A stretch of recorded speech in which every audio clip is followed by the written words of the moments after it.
that I have a more cheerful item of news that might be interpreted as a kind of a supernatural sign of some sort, perhaps, and it is this. One of our novices has a brother who is in the Marines.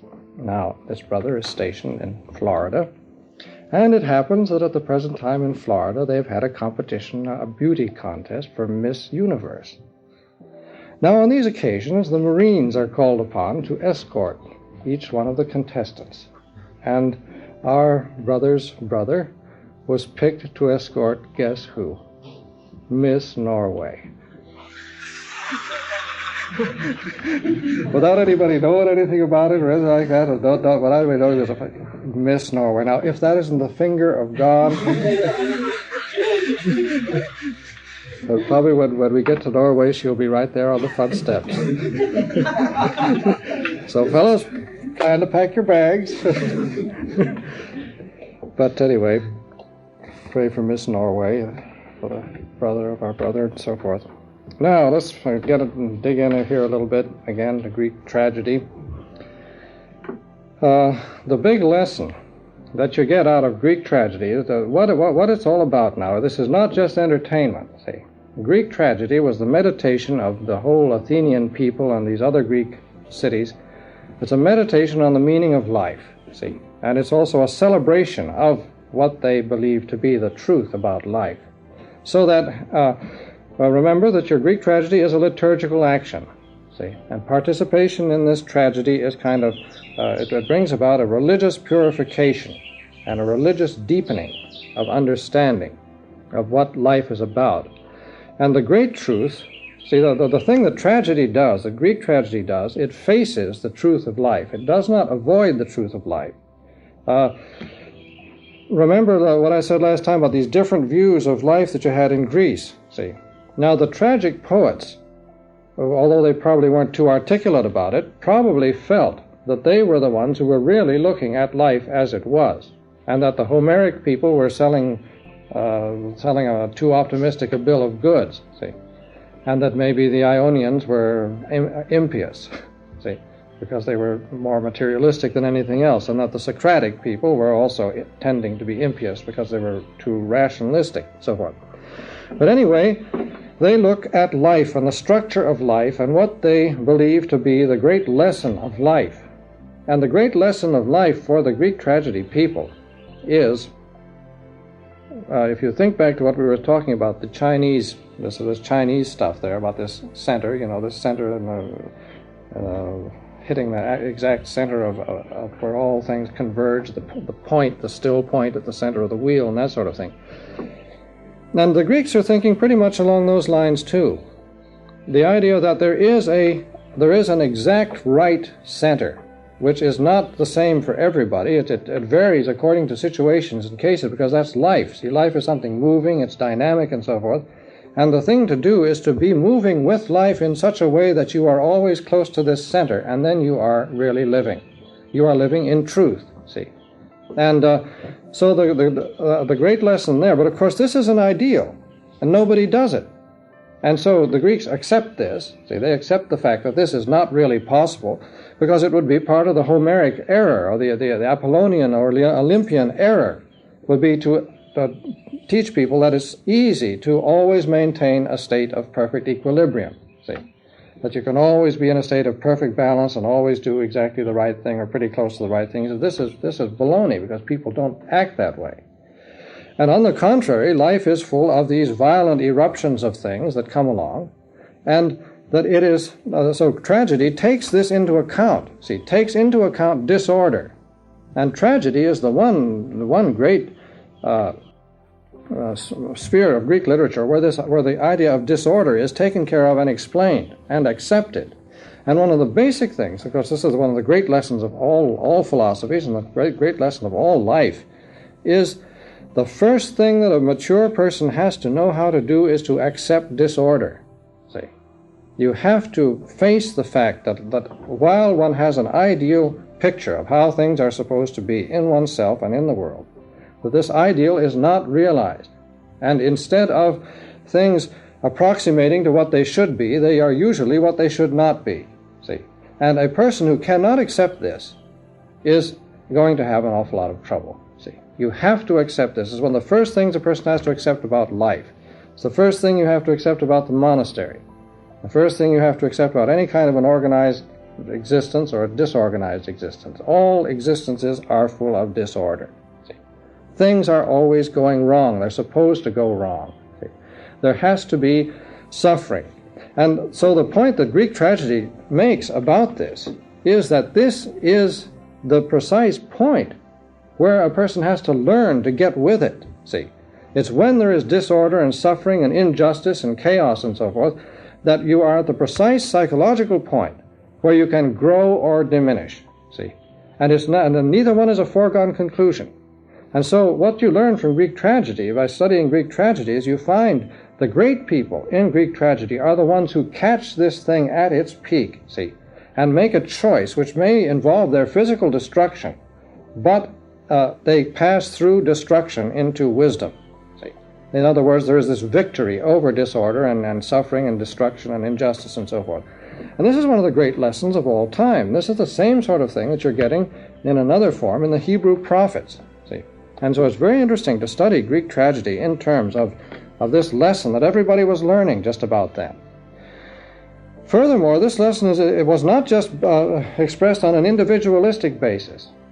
It was seen in terms of society. And the Greeks were taking stock of themselves as a people, as a society, see, and aware of the fact that they could go very wrong. And in fact, they did go very wrong. The whole place was torn up with this Peloponnesian War, which wrecked Greece, see. And you should study it was interesting to read the Peloponnesian War. Who was the historian who wrote about the Peloponnesian War? Brother Stanislaus. You can't pronounce it. Thucydides. No, Thucydides. Thucydides. Well, you're liable to get anything around here after the mayorise and so forth. At least my hair became 3 shades whiter when I heard the native inhabitants of my paternal country referred to as the mayorise. But anyway, Thucydides. Who is the other great Greek historian who is not at all like Thucydides, but much more amusing in many respects? Herodotus? Herodotus. Thucydides and Herodotus are the two big. But Thucydides is a very interesting, because he's not only a historian, but he's a philosopher. And he studies the motives and the things that are going on in history and explains things. So Herodotus just has all kinds of crazy stories that he digs up from all over the place, which are very curious, but don't have too much to do with history. Now, so your big lesson of Greek tragedy then is suffering leads to wisdom, or can lead to wisdom. And conversely, non-suffering, lack of suffering, can lead to stupidity. And the worst thing that can happen is that a person starts out with the stupidity that he acquires through not suffering ever, and then gets into suffering and becomes obdurate in stupidity and completely destructive. See, and this is what you see in some of these great tragedies of Aeschylus. We see this in the Antigone. In the Antigone, you see, for example, the tyrant Creon, who is really he's the real villain of the thing. And he really wrecks himself and everybody else because he's so blame stubborn, insisting on having things his way, and having things in a way that can't possibly fit in with reality, but is according to the law, see. And he's made the law, and this is the way it's going to be. See, I'm the boss, and this is the way I say it's going to be, and this is the way it's going to have to be, and he keeps pushing until the whole thing completely collapses on top of him. But there's also a great deal of innocent suffering on the part of Antigone. And so then they'd meditate on this now. And this meditation takes the form of the audience is here, the chorus is out here expressing kind of the general idea of what's going on, sort of meditating on it. And then beyond the chorus is this other world of the stage where these figures appear, as it were, as a kind of vision, see. And these, the stage, you get the impression that the stage is a totally different dimension. It's another world, and of course it is a different dimension. These people are all taller. Why are they all taller? Because they're wearing the cothurnus, which is doesn't like something on the principle of our shower clogs, but with clogs this thick, so that they're 1.5 feet higher than they should be. And they're wearing these masks, and they're wearing all these big special robes and that sort of thing, and it's a very stately, solemn sort of a deal. And then you see all these things, and you know what's going to happen, and it sort of works itself out really inexorably out there on the stage, and the whole audience is having this vision of the meaning of suffering. And then what works itself out in this is the idea that the gods are behind all this, manipulating it, and that when a person is afflicted with hubris, which we were talking about before, what was hubris? What was that? What's that all about, Brother Bosco? What was that hubris? Were you here when we were talking about that? What is it, Brother Hugh? It's pride, yeah. It's overweening self-confidence. The man or the society that gets afflicted with hubris, and the example we had, of course, was the Persian army. See, the Xerxes and the Persian army. But all these tragic characters, if they're going to be destroyed, well, then they are allowed either guiltily or innocently to get into hubris. And it's more interesting when you've got a man who innocently, see, Oedipus innocently gets into hubris. The Oedipus, having already committed a terrible crime, which he doesn't know he's committed, then goes along thinking that he's got everything under control and walks onto the stage saying, now we're going to fix all this stuff, and why are these people dying of the plague and that sort of thing, and he doesn't realize, and that the plague goes round and round and round and round and round, finally centers on Oedipus, see. And then he realizes that he is the cause of all this. Well, all right, the mechanism is the same, it's this hubris. But where the gods really want to mess somebody up is that when they find him with a little bit of deliberate hubris, they give him immediate success, so that he really starts going. See? And that is the case, again, of Creon. And it's also the case of Xerxes here. Now, at the end of this play, when they call up, in the Persians we were talking about last time, when they call up the ghost of Darius, see, and Darius comes up, and he doesn't exactly know what all is happening, but they tell him. And he says, oh yeah, I could see it coming. That kid was always full of hubris, you know. And he developed this way. And then he said, some mighty power came upon him, and he lost his judgment. See, now this is the way the gods operate. When this man is full of power and success, and he's going 90 miles an hour, then instead of stopping him, which would be much too crude, see, the gods get behind him and push him so that he's going 180 miles an hour. And then, of course, they get him so he can't stop, and so he's really heading over the falls. And so Darius gives this principle. When a man hastens to his own undoing, the gods too take part with him. See, this is one, and all through your Greek tragedies you get these statements, which are kind of statements of principle. See, when a man gets going fast, the gods push him faster because they want to help him to wreck himself. See, and so this is one of your principles. Now, this principle, what was the real sin in which Xerxes' hubris manifested itself? Anybody read the Persians? What was the real key fault? The one point where he really went off the beam, the thing that he really did wrong.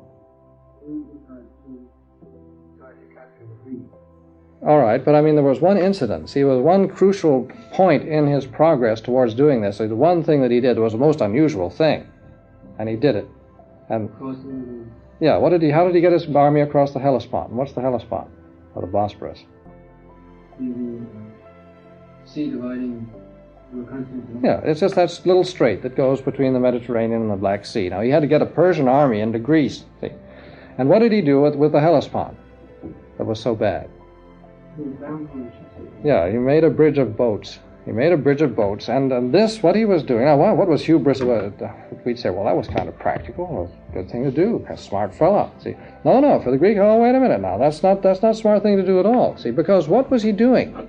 The Greeks were very, very leery of technical skill. See, we are at a period in history where the Greeks suddenly were getting this sense that they could develop a technology that would really get them somewhere, and they stopped. They held back. They were afraid to become too smart and to do things. I mean, as I said, the Ionians had the thing going, see. And the Greeks as a whole sort of held back and said, look, this technology stuff is all very well, but where's it going to get us? See?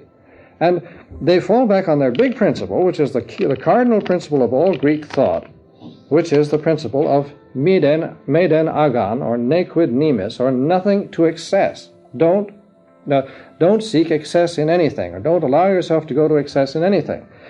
Don't be excessively successful. See, it's good to not succeed too much. Don't get too rich. Don't get too smart. Don't get too lucky or anything like that. See, made in Agan. See, don't get to be too skillful with technology, and don't do this. Don't have too big an army and all that sort of stuff. This was deeply ingrained in the Greeks, and it's deeply ingrained in the Hebrews, and it's a phenomenon that apparently was very important in history at that particular period. See, and it's something that we've outlived. See, and we've outlived it maybe to our cost. See, this is the thing we're starting to think. We're starting to realize now. See, now we've got this feeling. We've got the power, and we're the boss, and we can do what we want, and who's going to stop us? I mean, if we're going to land on Saturn and build cover Saturn with a chain of supermarkets and cafeterias, we're going to do it, see? And it doesn't matter how stupid it is, we're going to get there, and that's what we're going to do. Maybe what they saw on Mars. I wonder if when they were flying over Mars with that thing, if they develop those cameras, those pictures more and more and more, they'll see a little sign saying Mars bars. And they find that there's an underground factory where they're making all the Mars bars, and it's on Mars. And some smart guy has got there ahead of everybody. So he's making all these Mars bars on Mars, where the labor is cheap and there's plenty of Mars material to make Mars bars out of. They just dig a shovel full of Mars. That's what that goo is in the middle of the Mars bar. See, it's the soil of Mars. That's what you're eating when you get that stuff in it. Well, anyway, this apparently was a great point in Greek history. Well, now let's finally look at Antigone just briefly at any rate. Antigone is this, I would say personally, it's one of the greatest of the Greek tragedies, perhaps the greatest. And it's one of the easiest to understand, and it's beautifully put together. It is simply, yeah? What happened to this guy who built all this bridge? Oh, you wanted to know. You want to know these details. Well, what happened was he built this bridge and he got his army into Greece, but this was an act of hubris. It was an insult to Neptune. See, now that sounds a little corny when you put it that way, but what it was an overweening display of power and skill which the gods punished. See, he was too big for his britches building that darn bridge. That's the general impression that everybody had, including the Persians. See, everybody said, well, come to think of it, Xerxes putting up that bridge was going a little bit far. See, and so he deserved what he got. And in a certain sense, this isn't just an idea. This is built into life.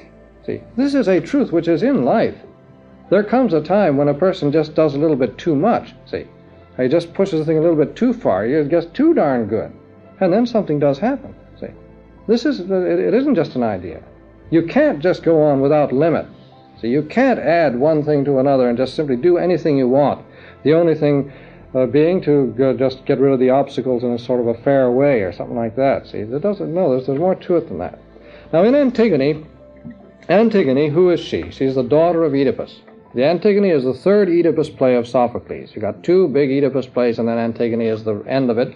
And why a play about Antigone in the Oedipus cycle? Well, it's carrying on. This is what is left. What's left over after Oedipus goes off into the realm of the gods, because Oedipus doesn't die, really. He kind of disappears into the realm of the gods by a kind of mysterious ascension, which is a very sort of a mysterious, beautiful thing.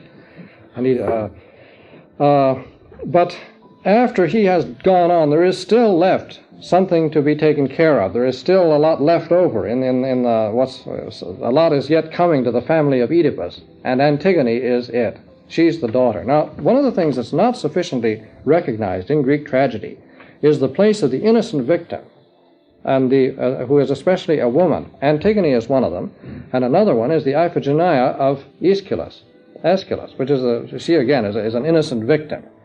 She's caught in a kind of a political machinery that in order to get the fleet going to Troy, they've got to sacrifice. This is another theme. It's the theme of bad advice. See, somebody has advised her old man Agamemnon that he should sacrifice his daughter so that they can get going, get favorable winds, and he believes them. See, and Darius said of Xerxes, the thing that was wrong with him was that he listened to the wrong advice. That's the theme that you get in the Book of Kings, where we had it just the other day in the refectory. What was it? Who is it that says it now? Jeroboam or somebody like that. The old man dies, and he's been pretty tough. The old king dies of Israel, and the people come to the new king and say, are you going to loosen up a little bit? The old man was pretty tough. Are you going to give us a little bit better? And then this king consults two classes of people. He consults the old man, and the old men say, better loosen up a bit, because these people are getting kind of restive, and you better give them a break. And then he consults the young ones, and what do the young ones tell him? He says, you go tell those people, king, you go tell those people, that my father beat you with whips, and I'm going to beat you with scorpions. See, with scorpions means whips with leaded whips. See? The old man beat you with ordinary whips, and I'm going to beat you with whips with nails in them. See? So, all right, it's again this idea, which is a big theme there, you see, of the bad advisor. The advisor that pushes the king to be too powerful. Now, the problem of Antigone is this. It centers around authority. Antigone is a play about freedom. See, it's one of the great plays about freedom and about the abuse of authority, and it's a play about law and about, is there something higher than law? See, and is there a worse crime than to defy the state? See, is the summit of virtue simply to obey the laws and keep your nose clean and keep out of trouble and don't rock the boat? See, because the philosophy of Creon is don't rock the boat. Anybody who rocks the boat in my state is going to get it. See, that's a very interesting development of this theme, a very modern theme. See, now Antigone, her brother has been killed fighting against the city of Thebes, fighting against his own city.